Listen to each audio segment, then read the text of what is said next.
The fear you don't admit. There's a moment every trader fears, but rarely speaks about. It doesn't happen when you're losing. It doesn't happen when the chart goes against you. It happens when you're winning. You place a trade, your levels are perfect, your risk defined, and then your screen turns green. Not much, just a little. Enough to feel safe. Enough for your brain to whisper, "Take it now," before it disappears. This is the moment. The moment where countless traders sabotage themselves. And here's the disturbing truth. Every time you cut a trade early, you're not just leaving money on the table. You're training your brain to betray you again. But why does this happen? And more importantly, how do professionals escape this trap when the rest of us fall victim to it again and again? Keep watching, because the answer is not what you think. The trap exposed. You see, the amateur trader thinks trading is about being right. Being right on the entry, being right on the direction, being right about what the market should do. So when the trade goes green, even just a little, the temptation is overwhelming. It feels like proof you were right, and you want to lock it in before the market snatches it away. But here's the paradox. That tiny profit you took isn't a victory. It's a trap, because the moment you cut it short, you look back minutes later, and the chart has climbed straight to your original target. And suddenly, what felt like safety turns into regret. But here's the deeper danger, one most traders never realize. Each time you repeat this pattern, you're reinforcing it. You're teaching yourself to fear the market. You're teaching yourself to trust your emotions more than your plan. You're teaching yourself to sabotage your own system. And here's the brutal reality. Once this wiring sets in, breaking free isn't just difficult. It feels impossible. So the question becomes, how do you rewire your brain to stop cutting your profits short? That's where the real story begins. The brain's betrayal. Let me ask you something. Why does it feel easier to hold a losing trade than a winning one? Think about it. When you're in red, you convince yourself it'll come back. But when you're in green, suddenly you panic. Suddenly you want to escape with whatever the market will give you. Why? Because your brain isn't wired for trading. It's wired for survival. Loss feels like death. Gain feels temporary, fleeting, fragile. So when you see profit on the screen, your brain screams, "Take it now. Survive." But here's the betrayal. The brain that's supposed to protect you is actually destroying your edge. Because in trading, survival doesn't come from clutching crumbs. It comes from letting your winners breathe. So here's the question that separates amateurs from professionals. If your brain is working against you, how do you fight back?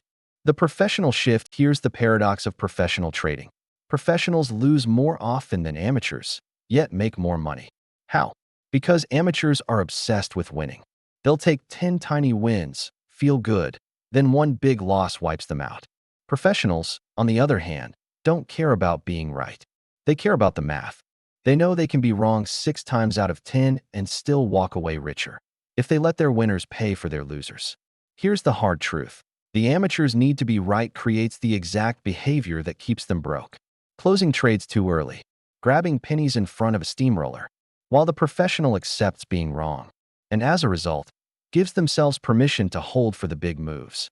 But let's be honest, knowing this isn't enough. You already know you should hold. You already know your winners need to run. Yet in the moment, fear feels louder than logic. So how do you actually reprogram yourself to act like a professional when your emotions are screaming otherwise? The hidden lesson of each trade. Here's the secret most traders never hear. Every single trade is teaching you something, even the ones you think don't matter. When you cut a trade early and take a tiny profit, you think, "At least I didn't lose." But here's what you're really doing. You're teaching yourself to settle. You're teaching yourself that fear is in charge. You're building a muscle, the muscle of quitting too soon. And muscles grow with repetition. Do this enough times, and it becomes your identity. You don't even realize it, but you've trained yourself to sabotage your own success. Now flip it. Every time you hold, even if the market pulls back and stops you out, you're still building a different muscle. The muscle of discipline, the muscle of trust in your system, the muscle of letting go of control.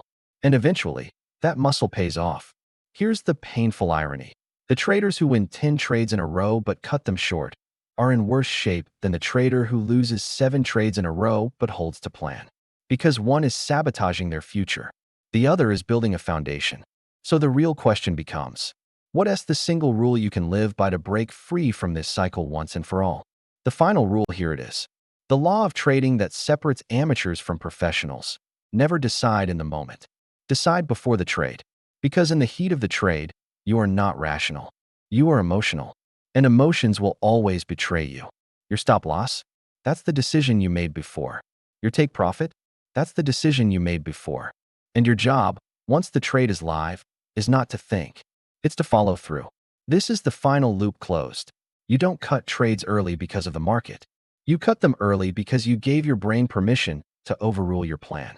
So here's the challenge I'll leave you with. For the next 10 trades, don't measure success by profit. Measure success by obedience. Did you follow your plan? Did you let the trade play out? If yes, then you won, no matter what the chart says.